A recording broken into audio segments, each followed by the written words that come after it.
Welcome back to an episode of Car Meet Garage. My name is Don Middleton. I'm here with my buddy Brandon Boyce. Brandon and I have known each other for an extremely long time, since he was a little kid, I was a little kid, dads were good friends. And I'm actually really glad to be in this garage with him today. Actually, shouldn't even be a garage. This thing is a shop. It is massive. You can hear by the echoing. There's no way this is going to be edited. People can edit out the echo. But we're also here with, although you have multiple cars, right behind this is your G8. Yes. Yep. G8 GT, right? Yep. So before we get to that, let's talk about how you kind of got started into this lifestyle. Like, I know, but they don't. Fair enough. So basically, since I was a kid, I grew up around cars. My dad was a drag racer back in the day. Used to race with your dad. High school, throughout after that, through the 20s, 30s. And growing up, I had a liking to cars. And my fondest memory was him putting a small block in an S10 Blazer. He had an 85 S10 Blazer, and he swept a 350 in it. And he left it four-wheel drive, which that was kind of a big thing back then because not many people were doing it quite yet. So I just remember being a little kid riding in that thing, and that thing just absolutely eating Camaros and stuff at the time, just because they'd pull up to it, they'd see the 2.8 badges on it, and hear it being kind of noisy, thinking it just had an exhaust leak or something like that. And he'd just blow, he'd just blow right by him. So that was kind of the turning point for me, where I was like, yeah, this is what I'm going to do.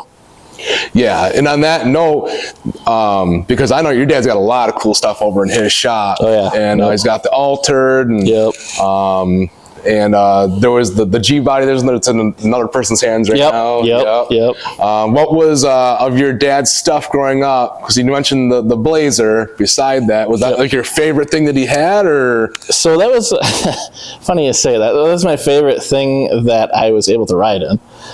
He's actually got a 71 Chevelle that's stuffed way back in the corner that you can't get to at all anymore. And I've always just looked at that thing, just wanting to see that thing out on the road. Still do. But it's probably between the Blazer, the Chevelle, and the Altered, to be completely honest with you, because I'd sit in that thing and just play around in it all the time when I was a kid. So you also got the Dune Buggy too. Yep. Dune Buggy's cool. Yeah, that's a riot. That's a whole different kind of fun. that is a whole different kind of fun.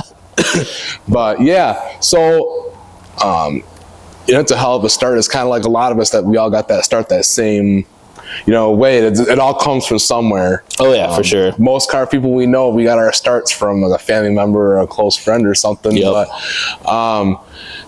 and now you have the G8. Oh yeah. Yep. So what's all done to that? So that I actually bought done. Kind of a weird circle that car went.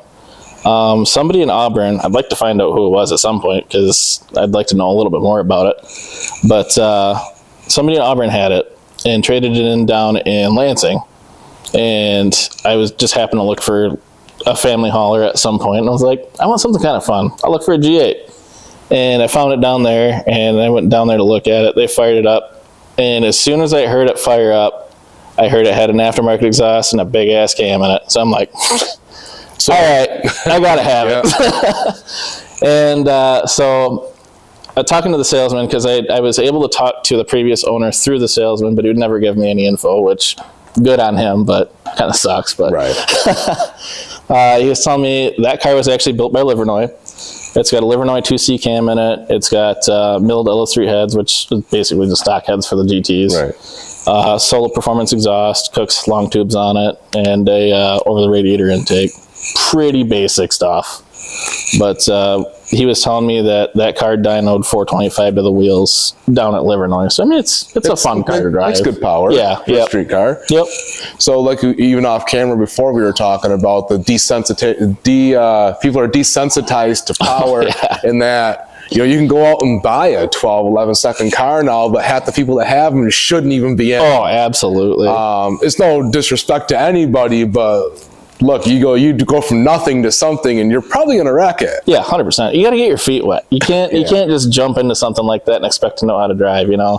That's why you see a lot of kids getting hurt and stuff like that with cars that are decently quick. Right. We see the videos of them on YouTube and we laugh, but man, someone's getting hurt, dude. Yeah, I don't want that person to be me or my kid. Exactly. Right. Exactly. Yep. So, and now you have a different section because you have a kid now too. Oh, yeah, 100%. And what year is that? That's 2008. 2008? I should have got to that earlier. But Yeah. he's slacking. There's only 2 years of them, so. Right. Well, fair enough. So, beside that, you also have your third gen. That's what, you've had that car forever. Yes. I bought that back in high school. I specifically remember coming down the stairs one day after talking to my aunt, and I was like, hey, Mom, going to school. I'm buying a car today. She was half asleep. She's like, yeah, okay. Well, came home with it. Before I even walked in the door, she's yelling at me about buying a piece of shit third gen. Yeah. And what year's your third gen? What's that? What year's third gen? That's an 86. 86? Yep. And that's got it's still got the 305 in it, doesn't it? It does. Yep. It's had a slew of different engines in it. It originally started as a 305 car, open rear end, just run-of-the-mill third-gen Camaro, nothing real fancy.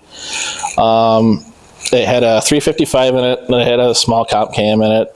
Just, I guess, what I would call an old boomer build. I mean, it had Camelback heads on it, we in stealth intake, 750 carb, and it ran all right. I mean, it was faster than the IROCs of the time, so I mean, that was cool. But right. I made money off that car at the track back on it. You're welcome. But right now it's got the 305 in it. I had small Summit cam in it right now, stock heads, everything bottom end stock. It's worn right out, but basically the same top end with like the Wii and stealth intake, 780 carb on it. And a lot of people will say that it's overcarbed. It might be, but it runs pretty good for what it is. So, doesn't matter if it runs good. Exactly. That's kind of where I'm at. Right. So what are future plans for the G8? So that, honestly, not a whole lot. The car's got 210,000 miles on it. So it's really broke in for GM stuff. Yeah. It's got the normal like piston slap on startup. It's good stuff. Right. Honestly, I'm going to probably end up pulling the motor on it before too long here, because it does burn a little bit of oil. I want to get that resealed, freshened up, and run a little bit better. I got to do full suspension on the car. Like we were talking off camera, it's just blowing out. That thing's kind of scary. Forums and they're like, oh, the rear end sagging, and the front shock towers, and they're like, Donnie, go look. It's all doing it. So yeah, basically just freshening up the car, making it drive again. Basically just making it a good driver for now. So what are you gonna do to the third gen? Third gen, I've actually got a 383 roller motor I'm putting together for it. That's gonna be kind of a different build, because a lot of people will run like a stroker motor with like the regular 5.7 inch rods and stuff on it. And I found out DSS, your super cheap, dude, your super cheap pistons are forged. You can't go wrong, man. No, dude, they're great.